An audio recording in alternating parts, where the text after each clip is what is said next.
तो dear students, problem की अब हम एक अगली कैटेगरी देख रहे हैं और ये काफ़ी ट्रिकी प्रॉब्लम्स में से आता है। ये एक पर्टिकुलर टाइप है जिसको आपको ध्यान में रखना है। देखिए यहाँ पे हो क्या रहा है, आओ देखते हैं, सवाल पढ़ते हैं हम। Consider a particle initially moving with a velocity of 5 metre per second. ठीक है, initially moving with a velocity of 5 metre per second.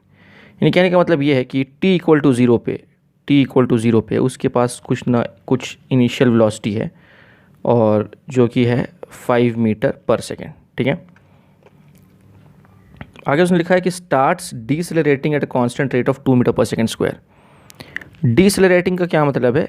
Retardation, है ना। यानी कि उसका जो एक्सेलरेशन है वो वेलोसिटी के ऑपोजिट दिशा में होगा। इसी को तो हम रिटार्डेशन बोलते हैं कि जब भी पार्टिकल का एक्सेलरेशन उसकी वेलोसिटी के ऑपोजिट दिशा में हो तो हम उसको डीसेलरेशन या रिटार्डेशन बोलते हैं। तो यही वो केस हो रहा है। 2 मीटर पर सेकेंड स्क्वायर उसकी वैल्यू हमको दी हुई है, मैग्नीट्यूड उसका दिया हुआ है 2 मीटर पर सेकेंड स्क्वायर। ठीक, यानी कहीं तो ये पार्टिकल अल्टीमेटली जाके रुक जाएगा, यानी कहीं ना कहीं इसकी वेलोसिटी कम होती जाएगी और कोई तो ऐसा पॉइंट होगा, जैसे मान लो ये वो पॉइंट है जहाँ पर अल्टीमेटली उसकी वेलोसिटी क्या हो जाएगी? 0 हो जाएगी, वो रेस्ट पे आ जाएगा। ठीक है, तो 3 चीज़ें यहाँ फाइंड आउट करनी है। पहली चीज़ देखते हैं क्या फाइंड आउट करनी है हमें। तो determine the time at which the particle becomes stationary. Particle becomes stationary, stationary का मतलब क्या है? रेस्ट, है ना, रुका हुआ, है ना। यानी कि कितने देर बाद वो पार्टिकल रेस्ट पे आ जाएगा। ठीक है, टाइम पता लगाना है हमें। तो मान लो ये वो टाइम t है, जिस टाइम t के बाद मतलब t इक्वल टू 0 से t इक्वल टू t पर वो अल्टीमेटली किस पे आ गया? रेस्ट पे आ गया। तो यही t टाइम हमें फाइंड आउट करना है। क्वेश्चन मार्क बना देता हूँ मैं यहाँ पे। यही t हमें फाइंड आउट करना है कि after what time will that particle come to rest.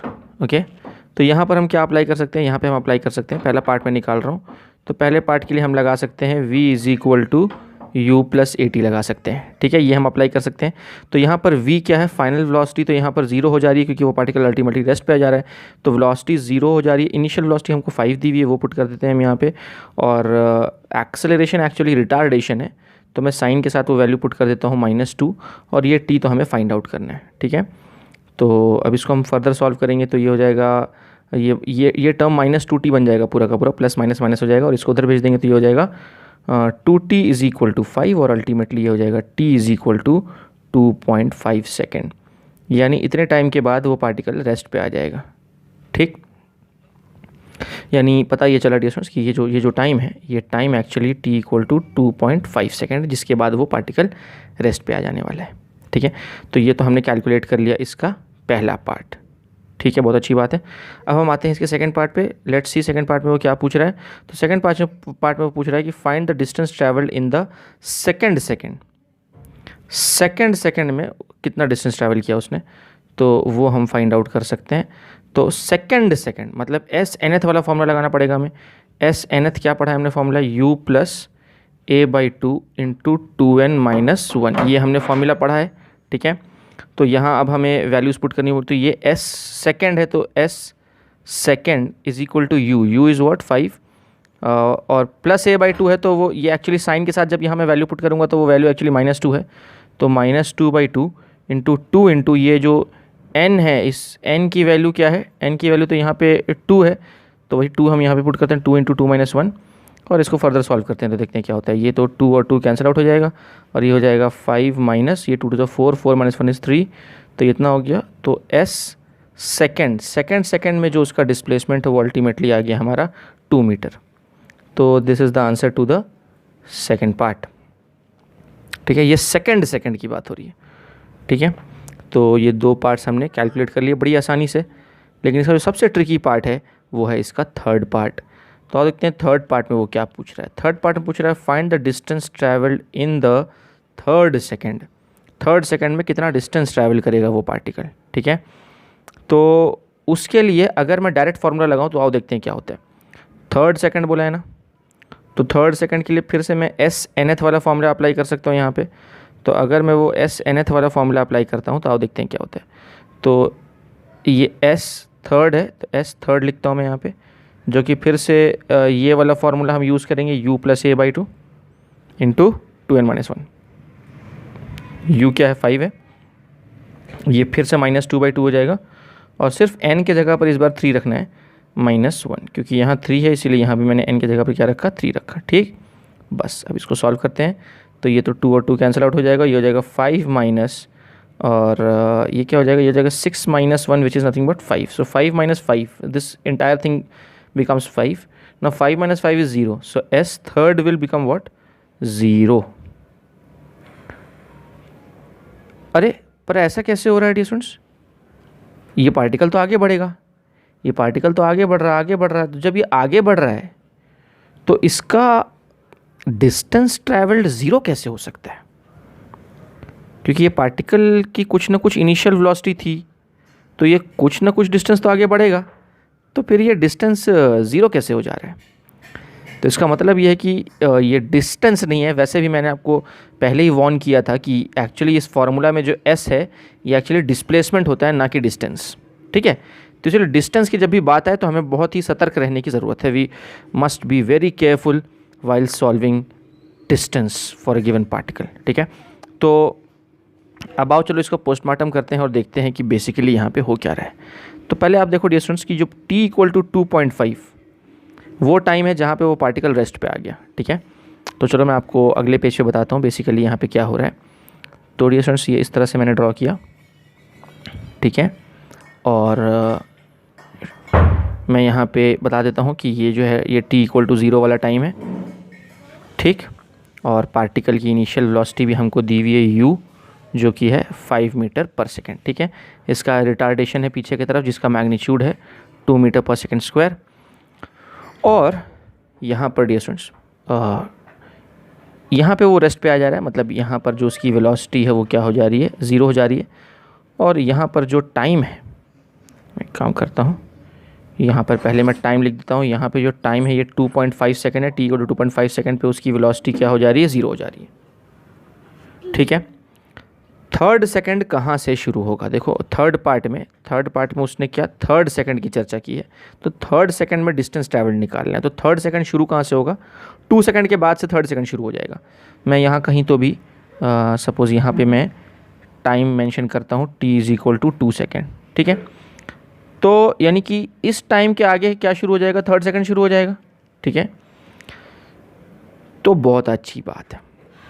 और बेसिकली होगा ये कि वो पार्टिकल की वेलोसिटी कम होती जाएगी, होते होते तो यहाँ पे वो रेस्ट पे आ जाएगा और फिर वो वापस जाना शुरू करेगा डियर स्टूडेंट्स, वो वापस जाना शुरू करेगा। क्यों? क्योंकि एक्सेलरेशन तो पीछे की दिशा में लग रहा है ना। एक्सेलरेशन पीछे की दिशा में है, मतलब कि इसका मतलब क्या होता है कि फोर्स पीछे की दिशा में, क्योंकि जिधर फोर्स होता है उधर ही एक्सेलरेशन होता है। ठीक है, मतलब लगातार पार्टिकल के ऊपर पीछे की तरफ फोर्स लग रहा है। ठीक है, तो पहले तो वो फोर्स क्या करेगा कि इस पार्टिकल की वेलोसिटी कम करते करते 0 पे लाएगा, और फिर भी फोर्स लगता रहा तो फिर वो पीछे जाना शुरू कर देगा वो पार्टिकल, है ना। ये कुछ वैसी ही बात है जैसे कि मान लो आप कोई बॉल लिया, आपने बॉल को ऊपर थ्रो किया। ठीक है, तो सपोज डियर स्टूडेंट्स ये हमारा ग्राउंड है। ठीक, और यहाँ पर से हमने एक बॉल को ऊपर थ्रो किया with some initial velocity u। ठीक है, तो क्या होगा कि ये बॉल ऊपर तो जाएगा लेकिन इसकी वेलोसिटी क्या होती जाएगी, इस बॉल की वेलोसिटी कम होती जाएगी, और कोई तो पॉइंट होगा जहाँ पे वो जाके रेस्ट पे आ जाएगा, कोई तो पॉइंट होगा जहाँ पे उसकी वेलोसिटी हाईएस्ट पॉइंट पे वेलोसिटी 0 हो जाएगी। ऐसा क्यों हो रहा है? क्योंकि लगातार ग्रेविटेशनल फोर्स जो है वो नीचे की तरफ लग रहा है, उसको नीचे खींच रहा है वो, और यही ग्रेविटेशनल फोर्स उसको रिटार्डेशन प्रोवाइड कर रहा है, जो कि किसके बराबर होता है, स्मॉल g के बराबर होता है। बचपन में आपने पढ़ा हुआ है। ठीक है, तो देखो ये जो एक्सेलरेशन है और ये जो वेलोसिटी है, दोनों की दिशा जो है वो क्या है, ऑपोजिट है। इस वजह से रिटार्डेशन होता जाएगा और अल्टीमेटली इसकी वेलोसिटी क्या हो जाएगी, 0 हो जाएगी। लेकिन वेलोसिटी इस टॉप मोस्ट पॉइंट पे 0 हो गई है, फिर भी तो फोर्स नीचे लग ही रहा है। क्या फोर्स लगना बंद हो गया? क्या टॉप मोस्ट पॉइंट पे फोर्स लगना बंद हो जाएगा? नहीं, उसकी वेलोसिटी 0 हो जाएगी, उसके बावजूद उसकी वेलोसिटी 0 हो जाएगी, उसके बावजूद यहाँ टॉप मोस्ट पॉइंट पे कुछ ना कुछ फोर्स उसके ऊपर अभी भी लग रहा है नीचे की ओर, जिसके वजह से फिर वो नीचे आना शुरू होगा। तो मैं आपको अलग पाथ दिखा देता हूँ, फिर वो नीचे आना शुरू होगा डियर स्टूडेंट्स। ठीक है, तो पहले वो यूनिफॉर्मली रिटार्डेड मोशन था वहाँ तक, फिर वापस आना शुरू करेगा, तो फिर अब इसका मोशन यूनिफॉर्मली एक्सेलरेटेड हो जाएगा। तो ये हो जाएगा यूनिफॉर्मली एक्सेलरेटेड मोशन, और ये जब ऊपर जा रहा था तो ये था यूनिफॉर्मली रिटार्डेड मोशन। ठीक है, तो नीचे आते टाइम वो यूनिफॉर्मली एक्सेलरेटेड मोशन क्यों हो गया? क्योंकि नीचे आते समय जिधर वेलोसिटी उधर ही एक्सेलरेशन भी है, यानी जिधर वेलोसिटी उधर ही फोर्स है, तो इसीलिए नीचे आते टाइम उसकी वेलोसिटी बढ़ती जाएगी, और ऊपर जाते टाइम उसकी वेलोसिटी घटती जाएगी। ठीक है, एट अ कांस्टेंट रेट। तो ये मामला जो है, ये जो मामला है ये वाई एक्सिस के लॉन्ग पूरा का पूरा हो रहा है, और ये जो मामला है ये पूरा का पूरा एक्स एक्सिस के लॉन्ग हो रहा है, वरना घुमा फिरा के चीज़ सेम ही है। ठीक है, तो उम्मीद है कि आपको ये बात समझ में आ रही होगी। तो इसी को मैं यहाँ समझाने की कोशिश कर रहा हूँ। ठीक है, तो चलो वापस से हम आते हैं अपने इस प्रॉब्लम की ओर। तो थर्ड सेकंड 2 सेकंड के बाद से शुरू हो गया डियर स्टूडेंट्स। ठीक है, तो अब पहले तो हम ये पता लगाते हैं कि 2.5 सेकंड में उसने कितना डिस्टेंस ट्रैवल किया होगा। ठीक है, तो मैं लगा रहा हूँ s equal to U T plus half A T square. ठीक है, तो let me apply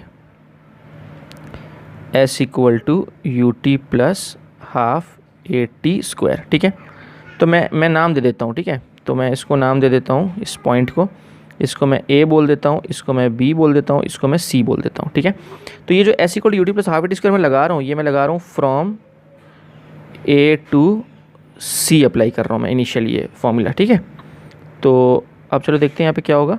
U T, तो ये 5 इंटू, और टाइम क्या है हमारा, टाइम है 2.5।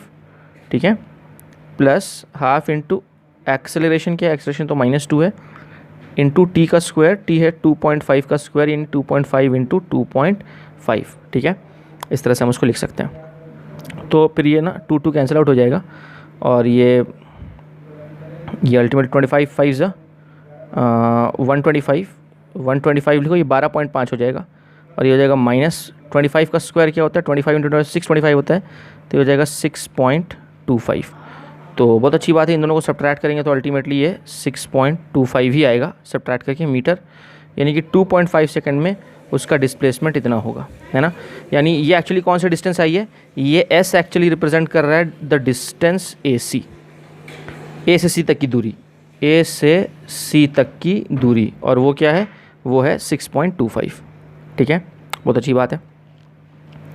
अब हम आगे बढ़ते हैं, और अब मैं क्या कर रहा हूँ, सेम इक्वेशन लगा रहा हूँ, लेकिन इस बार मैं लगा रहा हूँ A से B के लिए। ठीक है, तो फिर से मैं लगा रहा हूँ s equal to U T plus half A T square, U T plus half A T square, लेकिन इस बार मैं अप्लाई कर रहा हूँ इस इक्वेशन को from A to B apply कर रहा हूँ। ठीक है, तो A टू B जब मैं अप्लाई करूँगा तो फिर से मैं लिखता हूँ 5 इंटू 2 लिखूँगा, टाइम तो इस बार 2 सेकंड है, क्योंकि A से B है ना, तो A से B को टाइम कितना लग रहा है, 2 सेकंड लग रहा है। अच्छा, ये तो प्लस हाफ इंटू एक्सेलरेशन तो वही रहेगा -2, और टाइम का स्क्वायर यानी 2 इंटू 2। ठीक, तो ये 2 कैंसिल आउट कर दो, और ये तो -4 हो जाएगा, ये 5 2 से 10 हो जाएगा, 10 - 4 which will ultimately 6 metre.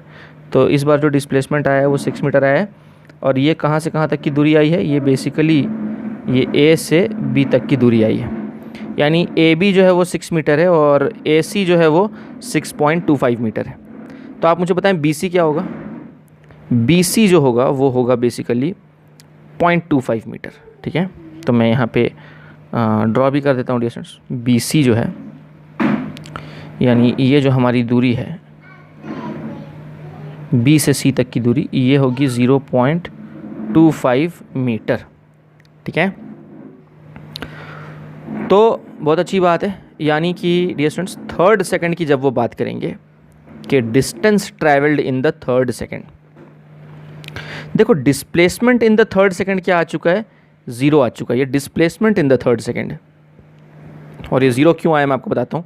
Basically अब यहाँ पे हो ये रहा है कि पहले पार्टिकल 2 सेकंड से लेकर के 2.5 सेकंड तक इधर जाएगा B से C, और फिर वो 2.5 से वापस t इक्वल टू 3 सेकंड पे, यानी कि मैं आपको इस तरह से दिखा देता हूँ। अब देखो t इक्वल टू 3 सेकंड पे ना वो वापस इस पॉइंट पे आ जाएगा, यानी वापस B पे आ जाएगा। तो पहले क्या होगा, पहले वो 2 से 2.5 तक B से C गया, और फिर 2.5 से 3 पे वो वापस इस पॉइंट पे आ गया डियर स्टूडेंट्स, यानी at t equal to 3 second वो वापस कहाँ पे आ जाएगा, वापस B पे आ जाएगा। यानी पता ये चला, अब थर्ड सेकंड कंप्लीट हो गया ना, थर्ड सेकंड कहाँ पे कंप्लीट हुआ, B पे कंप्लीट हुआ। तो देखो थर्ड सेकंड B से शुरू हुआ था, और थर्ड सेकंड B पे ही कंप्लीट भी हुआ 2 से 3, यानी 2 से 2.5 B से C गया वो, और फिर 2.5 से 3 वापस B पे आया। ठीक है, तो अल्टीमेटली उसने जो डिस्टेंस ट्रैवल किया, तो distance travelled distance traveled in the third second will be nothing but 2 times 0.25 which will be nothing but 0.5 metre, ये डिस्टेंस होगा। और डिस्प्लेसमेंट क्या होगा? 0। थर्ड सेकंड में डिस्प्लेसमेंट 0 है क्योंकि वो बी से सी और सी से वापस बी आ गया है, तो इसीलिए यहाँ पर डिस्प्लेसमेंट क्या आ रहा था? 0 आ रहा था थर्ड सेकंड में, लेकिन डिस्टेंस जो है वो क्या हो जाएगा? 0.5 मीटर, 0.25 प्लस 0.25, क्योंकि हमको पता है डिस्टेंस तो नेगेटिव नहीं होता कभी भी। तो आगे गया बी से सी तो भी 0.25, फिर वापस पीछे आया सी से बी तो भी 0.25, तो ये 0.25 प्लस 0.25 लिखो या 2 टाइम्स 0.25 लिखो, बात एक ही है। तो अल्टीमेटली वो 0.5 मीटर आ जाएगा आवर फाइनल आंसर। तो ये बेसिकली था हमारा थर्ड पार्ट। तो ये थर्ड पार्ट का आंसर भी हमने निकाल दिया है 0.5 मीटर। तो उम्मीद है कि ये पूरी की पूरी बात आपको समझ में आ गई होगी। तो देखो ऐसे क्वेश्चंस को कैसे पहचानेंगे, तो ऐसे क्वेश्चंस को पहचानने का मेथड मैं आपको बता रहा हूँ। सबसे पहली बात तो आपको ये देखनी है कि सबसे पहले आपको बात देखनी है कि अगर वेलोसिटी और एक्सेलरेशन ऑपोजिट दिशा में है, पहले बात तो आपको देखनी है कि वेलोसिटी और एक्सेलरेशन ऑपोजिट दिशा में हो, और उसने पूछा क्या हो? उसने पूछा हो डिस्टेंस ट्रैवल्ड, ठीक है। तो डिस्टेंस पूछा हो, क्योंकि डिस्प्लेसमेंट पूछेगा तो डिस्प्लेसमेंट का आंसर तो यहीं कहीं आ जाएगा आपका, है ना। लेकिन डिस्टेंस पूछा हो, वेलोसिटी और एक्सेलरेशन ऑपोजिट दिशा में हो और उसने पूछा हो डिस्टेंस, तो उस केस में आपको बहुत फूक के ना पहले तो टाइम फाइंड आउट करना होगा आपको, कौन से टाइम पे वेलोसिटी 0 हो रही है, और फिर देखना होगा कि वो जो सेकंड, वो जैसे थर्ड सेकंड बोल रहा था, वो थर्ड सेकंड उसी टाइम इंटरवल के अंदर आ रहा है या उसके बाहर आ रहा है, और फिर उस तरह से आपको वो फाइंड आउट करना पड़ेगा, ठीक है। तो मैं आपको एक प्रॉब्लम और दिखाता हूँ डियर स्टूडेंट्स, लेकिन पहले मैं चाहूँगा कि आप पॉज करके ये कॉपी डाउन कर लेंगे। पहले तो मैं थोड़ा सा टाइम दे रहा हूँ आपको। तो ये आपने कॉपी कर लिया होगा, उसके बाद जो है आप पॉज करके ये भी कॉपी डाउन कर लेंगे। देखो डायग्राम बहुत इंपॉर्टेंट होता है। ये देखिए ये डायग्राम कितना इंपॉर्टेंट है। आप फिज़िक्स में ना मोस्ट ऑफ द प्रॉब्लम्स में आप यही कोशिश करें कि आप कोई तो भी एक रफ़ डायग्राम बना लिया करें, उससे ना चीज़ों को विजुअलाइज करने में बहुत आसानी होती है। तो एक रफ़ डायग्राम बनाएं और उस डायग्राम के अंदर ये सारा डेटा जो आपको दिख रहा है, सारा डेटा डायग्राम के अंदर ना आप लिखें, और फिर आप सोचें क्या उसने बोला है क्या नहीं बोला है ना, तो आपको सोचने में और फॉर्मूला अप्लाई करने में बहुत आसानी हो जाती है कभी कभी, ठीक है। फिज़िक्स में मैक्सिमम प्रॉब्लम्स में आप डायग्राम ज़रूर निकाल सकते हैं आप, ठीक है। तो उम्मीद है ये भी आपने कॉपी कर लिया होगा। तो अब हम चलो अगले सवाल की ओर चलते हैं। तो देखो ये एक सवाल है, मैं तो चाहूँगा डियर स्टूडेंट्स कि आप खुद से ये सवाल ट्राई करें, because this question is very much similar to the previous question which we have just solved, ठीक है। तो आप ना पॉज करें और देखें, अटैम्प्ट करें, ऑप्शंस भी यहाँ पे दिए हुए हैं, आप क्रॉस चेक करें आपका आंसर आ रहा है या नहीं आ रहा। और मैं थोड़ा सा आपको टाइम देता हूँ, आप ट्राई करें इसको, और आपसे नहीं भी हुआ तो भी मैं अभी आपको सॉल्व करके बताता हूँ, आप क्रॉस चेक कर लें कि आपका आंसर सही आ रहा है कि नहीं आ रहा है। मैं आपको सॉल्व करके बताता हूँ, आप पहले ट्राई करें इसको।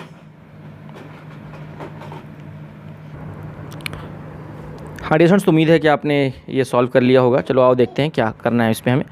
तो फिर से देखो, पार्टिकल हैज़ इनिशियल वेलोसिटी कितना दिया है? 5.5 metre per second due east, यानी कि t = 0 पे ईस्ट की ओर उसके पास एक इनिशियल वेलोसिटी है 5.5 मीटर पर सेकेंड की, ठीक है।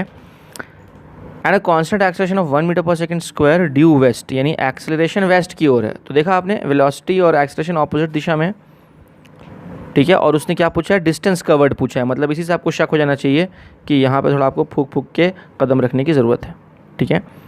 तो रिटार्डेशन में यहाँ शो कर देता हूँ। तो ये रिटार्डेशन का मैग्नीट्यूड क्या दिया हुआ है उसने? 1 मीटर पर सेकेंड स्क्वायर दिया हुआ है ना, दिया हुआ है ना।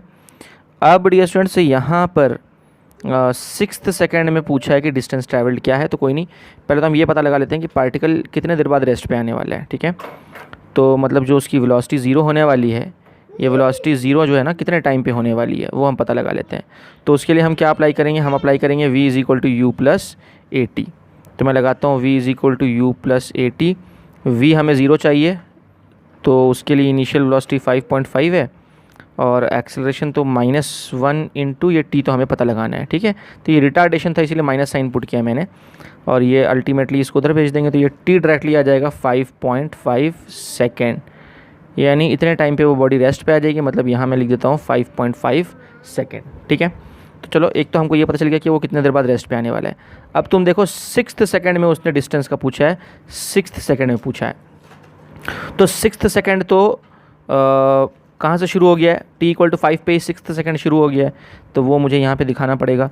तो मान लो मैं यहाँ शो कर देता हूँ, suppose this is the time t equal to 5 second, ठीक है।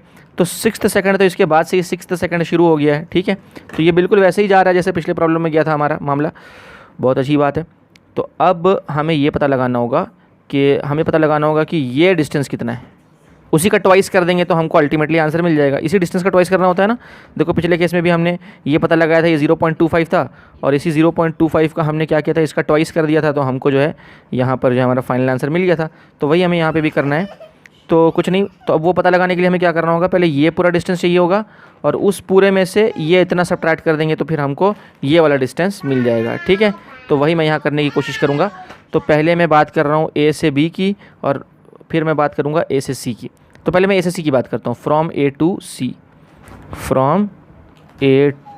सी की बात करूँगा मैं डियर स्टूडेंट्स। तो फिर से मैं लगाऊँगा S equal to U T plus half AT square, ठीक है। तो यहाँ पर क्या होगा, यू टी यानी 5.5 इंटू टाइम कितना है, ए से सी की बात कर रहे हैं तो टाइम 5.5 है, अरे यू भी 5.5 है और टाइम भी 5.5 है, कितनी अच्छी बात है। और ये हो जाएगा -1/2 इंटू टी का स्क्वायर विच इज़ 5.5 का स्क्वायर, ठीक है। तो ये अब हमें करना पड़ेगा सॉल्व। तो आओ देखते हैं ये सॉल्व करके क्या आएगा, ठीक है। तो डियर स्टूडेंट्स, जब हम इसको करेंगे सॉल्व तो मैं आपका टाइम बचाने के लिए डायरेक्ट रिजल्ट यहाँ पे लिख देता हूँ। यहाँ पे सॉल्व करके क्या आने वाला है, ये आने वाला है 15.125 मीटर, ठीक है। आप चाहें तो सॉल्व करके ना क्रॉस चेक कर सकते हैं डियर स्टूडेंट्स। तो यहाँ पर ऐसा आ जाएगा 15.125 मीटर, ठीक है। तो ये बेसिकली कहाँ से कहाँ तक की दूरी हो गई, ये ए से सी तक की दूरी हो गई। अब हम फाइंड आउट करेंगे ए से बी तक की दूरी, यानी फ्रॉम ए टू बी। अब हम मामला अप्लाई करेंगे। तो ए से बी में आओ देखते हैं, फिर से लगाएंगे S equal to U T plus half AT square apply करेंगे हम। तो यू टी यानी 5.5 यू है और टाइम कितना है इस बार, ए से बी तक टाइम कितना है, 5 सेकेंड है, ठीक है। तो ये हो गया यू टी -1/2 इंटू टी का स्क्वायर विच इज़ 25, ठीक है। सीधा लिख देता हूँ मैं। अब इसको आप सॉल्व करेंगे डिस्टेंस, तो एस अल्टीमेटली आपका 15 मीटर आ जाएगा। आप सॉल्व करके इसको देख सकते हैं, ये एस कहाँ से कहाँ तक की दूरी है, ये ए से बी तक की दूरी है, ठीक है। बहुत अच्छी बात है। अब ए बी माइनस ए सी कर दें आप, ए बी माइनस ए सी, तो अल्टीमेटली हमें बी सी क्या मिल जाएगा, बी सी मिल जाएगा 0.125, यानी ये जो डिस्टेंस हमारा निकल के आया है डियर स्टूडेंट्स, ये मैं आपको दिखा दूँ। So this distance is ultimately how much, this is 0.125 metre, ठीक है। तो यानी कि 5 से 5.5 तक वो यहाँ आएगा और फिर 5.5 से 6 तक वो वापस जाएगा, यानी यहाँ पर t इक्वल टू 6 सेकेंड यहाँ फिनिश हो जाएगा। यानी अल्टीमेटली जो 6th सेकेंड है, 6th सेकेंड वो B से C तक ये 6th सेकेंड फिनिश हो जा रहा है, ठीक है। तो therefore distance travel will be 2 times 0.125, ठीक है। तो distance travelled in the 6th second is equal to 2 times 0.125 which is nothing but 0.250 लिखो या सिंपली 0.25 लिखो, बात एक ही है, इतना मीटर। देख लो ऑप्शन में भी हमारा है 0.25, ये B option is the correct option, ये वाला ऑप्शन हमारा सही जवाब है। तो देखा dear students, so easy so nice. मुझे उम्मीद है कि आपने भी जो सॉल्व किया होगा आपका भी आंसर इतना ही आया होगा, और अगर नहीं भी आया था तो अब आपको दोबारा से समझ में आ गई। दोनों मिलते जुलते सवाल हैं, दोनों मैं आपको सॉल्व करके दिखा चुका हूँ। ये पिछला वाला सवाल है और ये वाला सवाल है, दोनों में हमने देखा कि कैसे हमें सॉल्व करना है। घुमा फिरा के बात क्या पता चली कि जब भी वेलोसिटी और एक्सेलरेशन ऑपोजिट दिशा में हो और वो डिस्टेंस पूछ रहा हो हमसे 5th 6th या किसी पर्टिकुलर सेकंड में, तो फिर हम उस प्रॉब्लम को थोड़ा ध्यान से सॉल्व करेंगे और वहाँ पे हम पहले जो है क्या करेंगे, v equal to U plus AT से टाइम पता लगा लेंगे कि किस टाइम पे वेलोसिटी 0 हो रही है, और फिर उसके बाद जो है ना AC और AB को सब्ट्रैक्ट करके BC निकालेंगे और BC का 2 टाइम्स कर देंगे तो हमको वो डिस्टेंस ट्रैवल्ड मिल जाएगा, ठीक है। तो मुझे उम्मीद है ये पूरी की पूरी बात आपको समझ में आ गई होगी। वैसे भी अगर आप यहाँ पे डायरेक्ट फार्मूला लगाएंगे ना, अगर जैसे ये जो क्वेश्चन आपको दिख रहा है, इस क्वेश्चन में आप अगर डायरेक्ट फार्मूला लगाएंगे, S 6th वाला फार्मूला लगाएंगे ना, u plus a/2 into 2n-1, ये वाला फार्मूला आप लगाएंगे तो ये देखिएगा 0 आ जाएगा डिस्टेंस, डिस्प्लेसमेंट 0 आ जाएगा, जैसे पिछले केस में भी डिस्प्लेसमेंट 0 आया था, ठीक। तो उसी से आपको शक हो जाना चाहिए कि यार डिस्प्लेसमेंट 0 कैसे आ गया, और फिर आपको फिर डिस्टेंस को क्रॉस चेक करना पड़ेगा सॉल्व करके, ठीक है, जैसे मैंने आपको बताया। तो उम्मीद है कि ये टाइप आपको समझ में आ गया होगा, काफ़ी ट्रिकी टाइप है ये, तो इसको आपको ध्यान में रखना है। हमारी जो अगली कैटेगरी है डिस्टेंस क्वेश्चंस की वो है चेजिंग प्रॉब्लम्स। चेजिंग, कोई पीछा कर रहा है भाई, एक गाड़ी दूसरी गाड़ी की का पीछा कर रही है, तो फिर चोर पुलिस का पीछा, पुलिस चोर का पीछे, है ना। तो इस टाइप से ना चेजिंग वाले प्रॉब्लम्स हम कैसे सॉल्व करते हैं उसका भी एक पर्टिकुलर मेथड है जो मैं आपको समझाऊंगा। लेकिन उसके पहले जो है ना कुछ बच्चों को डाउट्स आ रहे हैं, वो डाउट्स मैं आपको यहाँ पे कवर कर दूंगा। तो कुछ डाउट वाले प्रॉब्लम्स है बच्चों के, वो डाउट वाले प्रॉब्लम्स मैं लेता हूँ अभी, और उसके बाद फिर नेक्स्ट लेक्चर में हम चेजिंग प्रॉब्लम्स देखेंगे, ठीक है। तो फिलहाल आपने अगर ये कॉपी डाउन नहीं किया तो पॉज करके ये कॉपी कर लेंगे, और एक बार ये कॉपी हो जाए तो फिर उसके बाद आप पॉज करके ये भी कॉपी डाउन कर लेंगे डियर स्टूडेंट्स, ठीक है। तो उम्मीद ये भी आपने कॉपी कर लिया, मैं थोड़ा सा टाइम देता हूँ आपको, फिर हम आगे बढ़ते हैं।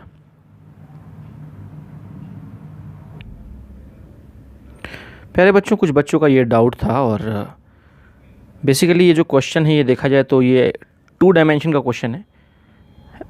ये क्वेश्चन भी कभी कभी 1D के अंदर में बुक वाले डाल देते हैं, बच्चे कंफ्यूज हो जाते हैं, तो डोंट वरी, बहुत ही इजी क्वेश्चन है। मैं आपको बता देता हूँ कि अगर बाई चांस ये क्वेश्चन आपको मिलता है कहीं तो इसको किस तरह से सॉल्व करना है। पहले तो आप सवाल पढ़ लें आराम से। X and Y coordinates of a particle at any time T are given by, तो ये जो है एक्स कोऑर्डिनेट दिया हुआ है उस पार्टिकल का as a function of time, ठीक है, और ये पार्टिकल का वाई कोऑर्डिनेट दिया हुआ है as a function of time, ठीक है। आगे उसने बोला है कि where X and Y are in metre and T in second, तो एक्स जो है वो मीटर में है और टी जो है वो सेकेंड में, यानी सब कुछ जो है वो एसआई यूनिट में दिया हुआ है। तो उसने पूछा ये है कि the acceleration of the particle at T equal to 5 second is, T equal to 5 second पे पार्टिकल का एक्सेलरेशन क्या होगा। नीचे में हमको 4 ऑप्शंस भी दिए हुए हैं, ठीक है, ऑप्शंस भी एसआई यूनिट में ही है, तो कोई टेंशन की बात नहीं है, ठीक है।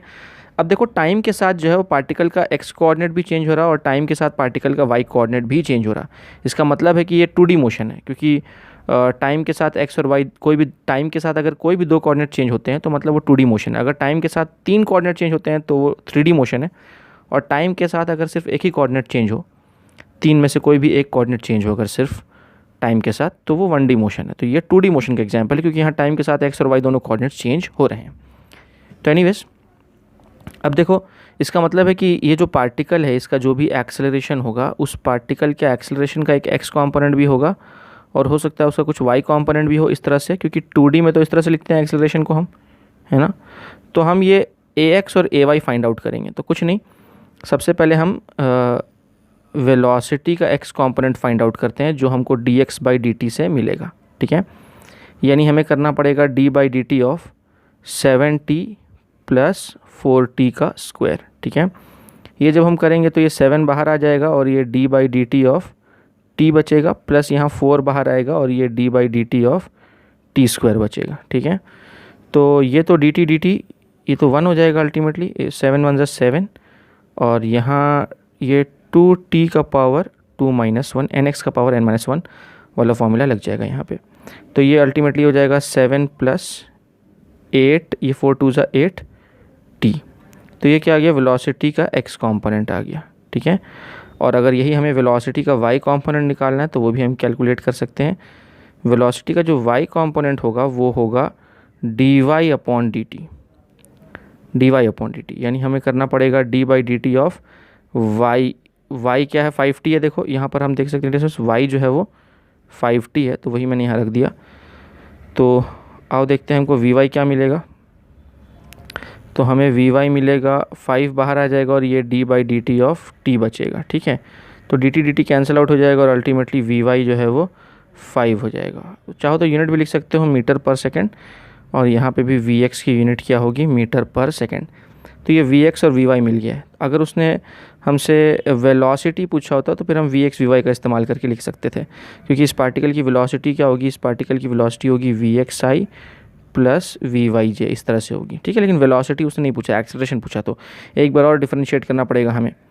तो यहाँ पर अब मैं क्या बोलूँगा कि अगर हमें एक्सेलरेशन निकालना है तो मैं बोलूँगा एक्सेलरेशन का जो x कंपोनेंट है वो d/dt ऑफ वेलोसिटी के x कंपोनेंट को डिफरेंशिएट करो तो तुमको क्या मिलेगा, एक्सेलरेशन का x कंपोनेंट मिलेगा। यानी हमें करना होगा d/dt ऑफ vx हम यहाँ निकाल चुके हैं, वो है 7 + 8t, वही हम यहाँ रख देते हैं। तो हो जाएगा 7 + 8t। अब ये d/dt इन दोनों टर्म्स के पास जाएगा, कांस्टेंट का डिफरेंशिएशन 0 हो जाएगा, यहाँ 8 बाहर आएगा, ये d/dt ऑफ t हो जाएगा, dt कैंसिल हो जाएगा, 8 + 0 8 हो जाएगा। यानी ए एक्स क्या आ जाएगा 8 मीटर पर सेकेंड स्क्वायर। ये एक्सेलरेशन का एक्स कॉम्पोनेंट आ गया, ठीक है। अब हमें चाहिए होगा एक्सेलरेशन का वाई कॉम्पोनेंट। तो एक्सेलरेशन का वाई कॉम्पोनेंट हम कैसे निकाल पाएंगे वो भी हम देखते हैं। पहले इसको हटा देता हूँ मैं। अब देखो एक्सेलरेशन का वाई कॉम्पोनेंट चाहिए, मतलब हमें करना पड़ेगा D by D T of velocity का वाई कॉम्पोनेंट। वेलोसिटी का वाई कॉम्पोनेंट को डिफरेंशिएट करेंगे तो एक्सेलरेशन का वाई कॉम्पोनेंट मिलेगा। वी वाई की वैल्यू हम कहाँ निकाल चुके हैं, हाँ ये रही वी वाई की वैल्यू, ये हमारी 5 मीटर पर सेकेंड ये वैल्यू थी। तो वी वाई के जगह पर यहाँ पर हम सिर्फ क्या पुट कर देंगे, 5 पुट कर देंगे। तो ये हो जाएगा D by D T of 5। अब ये कांस्टेंट का डिफरेंशिएशन 0 हो जाएगा। दिस इम्प्लाइज दैट एक्सेलरेशन का वाई कॉम्पोनेंट क्या होगा, 0 होगा, ठीक है। तो ये एक्सेलरेशन के एक्स कॉम्पोनेंट का मैग्नीट्यूड मिल गया और ये एक्सेलरेशन के वाई कॉम्पोनेंट का मैग्नीट्यूड हमें मिल गया है, ठीक है। अब हमें एक्सेलरेशन का मैग्नीट्यूड लिखना है। देखो ये चारों ऑप्शंस में अगर हम ध्यान से देखें तो ये चारों ऑप्शंस में मैग्नीट्यूड है, सिर्फ वेक्टर फॉर्म में नहीं लिखा हुआ है, सिर्फ मैग्नीट्यूड चाहिए हमें नेट एक्सेलरेशन का। तो जो नेट एक्सेलरेशन होगा, नेट एक्सेलरेशन का मैग्नीट्यूड, देखो एक्सेलरेशन एक्चुअली इस टर्म्स में होगा, लेकिन इसका जब मैग्नीट्यूड निकालो तो क्या होगा, इसका मैग्नीट्यूड यानी इसका मैग्नीट्यूड क्या होगा डियर स्टूडेंट्स, इसका मैग्नीट्यूड मैं इधर आपको लिख के बताता हूँ। इसका मैग्नीट्यूड होगा रूट अंडर ए एक्स का स्क्वायर प्लस ए वाई का स्क्वायर। यही नेट एक्सेलरेशन का मैग्नीट्यूड होगा, मतलब ये जो नेट एक्सेलरेशन है ना, इसका मैग्नीट्यूड क्या होगा वही मैं यहाँ लिख रहा हूँ, रूट अंडर ए एक्स स्क्वायर प्लस ए वाई स्क्वायर। तो हमारा ए एक्स क्या है, हाँ जी। अब उसने देखो ए एक्स हमारा ना 8 मीटर पर सेकेंड स्क्वायर है, तो हम सिंपली ए एक्स के जगह पर क्या लिख देंगे, ए एक्स का स्क्वायर यानी 8 का स्क्वायर प्लस 0 का स्क्वायर, ठीक है। ये इस तरह से हो जाएगा, यानी 64 का अंडर रूट हो जाएगा और देयरफॉर नेट एक्सेलरेशन का जो मैग्नीट्यूड है वो हमारा simply 8 metre per second square आ जाएगा। कितनी अच्छी बात है ना, इस तरह की बात है। तो उम्मीद है कि आपको ये सवाल समझ में आ गया होगा, ठीक है। अगर मान लो सवाल इस तरह से रहता कि सपोज़ जो पार्टिकल है उसका एक्स कोऑर्डिनेट जो है वो हमको इस तरह से दिया रहता, सपोज़ 2t क्यूब प्लस 4, और जो उसका वाई कोऑर्डिनेट है वो हमको दिया रहता, सपोज़ इस तरह से दिया रहता t क्यूब माइनस 2, ऐसा दिया रहता डियर स्टूडेंट्स। ये चलो यहाँ मैं लिख देता हूँ 4t, ठीक है, ऐसा लिख देता हूँ मैं एक्स और वाई कोऑर्डिनेट्स। और उसने बोला होता कि बताइए at t is equal to 2 second उस पार्टिकल का एक्सेलरेशन का मैग्नीट्यूड क्या होगा। ये अगर हमको बोला होता तो इसको हम कैसे सॉल्व कर पाते। आप चाहें तो पॉज करके खुद सॉल्व करके देख लें डियर स्टूडेंट्स, आपका आंसर क्या आ रहा है। चलो मैं भी यहाँ पे सॉल्व करता हूँ और देखते हैं कि ये क्या आता है। तो सबसे पहले मैं ये जो x है इसको डिफरेंशिएट करके vx निकालता हूँ। तो vx मेरा हो जाएगा dx अपॉन dt, यानी d by D T of 2t cube plus 4t। इसको डिफरेंशिएट करूँगा, ये इन दोनों के पास जाएगा, 2 बाहर आएगा, ये हो जाएगा d by D T of t cube plus 4 बाहर आएगा और ये हो जाएगा d by D T of t, ठीक है। तो ये तो हो जाएगा 2 और ये हो जाएगा 3t स्क्वायर, है ना, और ये सिंपली dt हट जाएगा और ये 4 1 4 हो जाएगा, 6t square plus 4 metre per second. ये हमारा क्या आ गया, वेलोसिटी का एक्स कॉम्पोनेंट आ गया, ठीक है। अब एक्सेलरेशन का एक्स कॉम्पोनेंट निकाल देते हैं। तो एक्सेलरेशन का एक्स कॉम्पोनेंट हो जाएगा D V X upon D T, जो कि हो जाएगा D by D T of V X क्या निकाल चुके हैं हम, 6t स्क्वायर प्लस 4, यही हमारा वी एक्स था जो हमने यहाँ पे सब्स्टिट्यूट कर दिया है, ठीक है। तो इसको सॉल्व करेंगे तो 6 बाहर आ जाएगा, ये हो जाएगा D by D T of T square plus D by D T of 4। क्यों, क्योंकि ये इन दोनों में क्या हो गया, डिस्ट्रीब्यूट हो गया है, ठीक है। तो ये हो जाएगा 6 इंटू 2t प्लस 0, क्योंकि कांस्टेंट का डिफरेंशिएशन तो 0 हो जाता है। 6 2 ज़ा 12, यानी कि 12t metre per second square. ये आ गया एक्सेलरेशन का एक्स कंपोनेंट। उम्मीद है यहाँ तक बात समझ में आई हो। तो ये वेलोसिटी का एक्स कंपोनेंट था और ये जो है वो एक्सेलरेशन का एक्स कंपोनेंट आ गया, ठीक है। अच्छा, और जो है हमारा एक्सेलरेशन का वाई कंपोनेंट क्या होगा, तो उसके लिए फिर हम इस वाई को डिफरेंशिएट करते हैं। तो पहले इसको एक बार डिफरेंशिएट करेंगे तो वी वाई मिलेगा। तो मैं यहाँ लिख रहा हूँ डियर स्टूडेंट्स, मैं यहाँ लिख रहा हूँ V Y is nothing but D Y by D T. तो D by D T of Y, तो अगर वाई हमारा क्या है, टी क्यूब माइनस 2 है, तो यहाँ रख दो टी क्यूब माइनस 2, इस तरह से रख दिया हमने। और अब इसको हम फर्दर सॉल्व करेंगे तो ये क्या हो जाएगा, ये इन दोनों के पास जाएगा, तो ये हो जाएगा 3t स्क्वायर माइनस 0। उम्मीद ही बात आपको समझ में आ रही हो, मैं थोड़ा सा स्टेप्स को स्किप कर रहा हूँ तो वी वाई क्या हो गया 3t² हो गया मीटर पर सेकेंड, ये हमारी वेलोसिटी का वाई कॉम्पोनेंट आ गया। अब एक्सेलरेशन का वाई कॉम्पोनेंट कैसा आएगा, इसी को एक बार और डिफरेंशिएट करो, यानी d/dt ऑफ 3t² कर देते हैं, तो ये सिंपली हो जाएगा 3 2 60 आ जाएगा। आप सॉल्व करके देख लें डिस्टेंस, तो ए वाई जो है वो 60 मीटर पर सेकेंड स्क्वायर आ जाएगा। ये एक्सेलरेशन के वाई कॉम्पोनेंट का जनरल फॉर्म हो गया, ठीक है, इन टर्म्स ऑफ टी। तो एक्सेलरेशन का वाई कॉम्पोनेंट भी वेरिएबल है, यहाँ पे हम देख सकते हैं एक्सेलरेशन का वाई कॉम्पोनेंट भी वेरिएबल है क्योंकि वो टी का फंक्शन है, और एक्सेलरेशन का एक्स कॉम्पोनेंट भी वेरिएबल है क्योंकि वो भी टी का फंक्शन है। उम्मीद है आपको बात समझ में आ रही होगी, ठीक है। तो नेट एक्सेलरेशन जो है वो भी वेरिएबल होगा। अब हमको कितने टाइम पे निकालना है हमारा एक्सेलरेशन, हमें t = 2 सेकेंड पे एक्सेलरेशन निकालना है, ठीक है। तो एट t = 2 सेकेंड, तो अब मैं यहाँ पे लिखता हूँ dear students, at t = 2 second मेरा ax क्या हो जाएगा, एट t = 2 सेकेंड मेरा ax क्या हो जाएगा। ax का जनरल फॉर्मूला यहाँ हमने निकाला हुआ है, तो यहाँ पे t की जगह पर 2 पुट कर दो, 12 2 24, ये हो जाएगा मीटर पर सेकेंड स्क्वायर, ठीक। और एट t = 2 सेकेंड मेरा ay क्या हो जाएगा, तो ay के लिए इस वाले फॉर्मूला में t की जगह पर 2 पुट कर दो, तो 6 2 12 मीटर पर सेकेंड स्क्वायर, ये मेरा ay आ गया। तो अब मेरा a क्या हो जाएगा, a एट t = 2 सेकेंड वो हो जाएगा √ax² प्लस ay², जो कि हो जाएगा √24 का स्क्वायर प्लस 12 का स्क्वायर, और फिर आप इसको सॉल्व कर लें, जो भी नंबर आएगा वो उतना मीटर पर सेकेंड स्क्वायर हो जाएगा, ठीक है।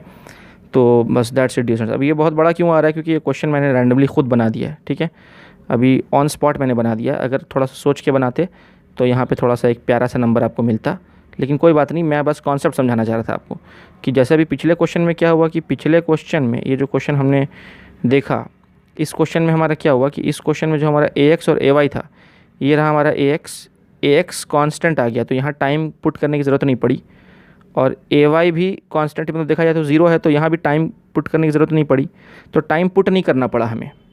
मतलब जो क्वेश्चन में हमें टाइम क्या दिया हुआ था, क्वेश्चन में अगर आप देखें तो टाइम t = 5 सेकेंड बोला हुआ था, लेकिन ये टाइम कहीं पुट करना पड़ा क्या, नहीं, ना ही टाइम यहाँ पुट करना पड़ा, ना ही टाइम यहाँ पुट करना पड़ा। क्यों, क्योंकि वो टाइम का फंक्शन ही नहीं था।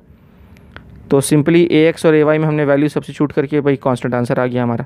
लेकिन यहाँ पर क्या हुआ, इस क्वेश्चन में ax as a function of time आया और ay भी as a function of time आया, सच दैट जो गिवन टाइम था 2 सेकेंड, उस 2 सेकेंड को हमने यहाँ भी पुट किया और उस 2 सेकेंड को हमने यहाँ भी पुट किया, और तब जाके फिर हमको ax और ay की वैल्यू मिली t = 2 सेकेंड पे, और फिर t = 2 सेकेंड पे ही a की वैल्यू भी हमको मिल गई। तो ये बात है घुमा फिरा के। तो पिछले क्वेश्चन में एक्सेलरेशन जो है वो उसके कंपोनेंट्स कांस्टेंट आए थे, और इस केस में जो एक्सेलरेशन के कंपोनेंट्स है वो वेरिएबल आए हैं। तो जब वेरिएबल आया तो फिर टाइम की वैल्यू सब्स्टिट्यूट करके हमको एक्सेलरेशन लिखना पड़ेगा निकाल के। तो उम्मीद है कि दोनों क्वेश्चन आपको समझ में आ गए होंगे, दोनों में क्या सिमिलैरिटीज़ और डिफरेंसेस थी वो भी आपको समझ में आ गई होंगी। तो ये एक डाउट था बच्चों का, जो बच्चे पूछ रहे थे। तो जैसे कि मैंने बताया कि ये 2D का क्वेश्चन है, लेकिन 1D में भी आया तो आप इसको आराम से आप सॉल्व कर सकते हैं, मुझे उम्मीद है, ठीक है। तो स्टूडेंट्स ये आप चाहें तो कॉपी कर लें, पॉज करके पहले आप ये कॉपी कर लेंगे, थोड़ा सा टाइम दे रहा हूँ मैं। उसके बाद ये कॉपी होने के बाद डियर स्टूडेंट्स पॉज करके आप ये पेज कॉपी डाउन कर लेंगे, और एक बार ये कॉपी हो जाए तो फिर उसके बाद आप पॉज करके ये पेज कॉपी डाउन कर लेंगे, और एक बार ये कॉपी हो जाए तो उसके बाद फिर डियर स्टूडेंट्स आप पॉज करके ये पेज कॉपी डाउन कर लेंगे, ठीक है। तो दैट्स इट डियर।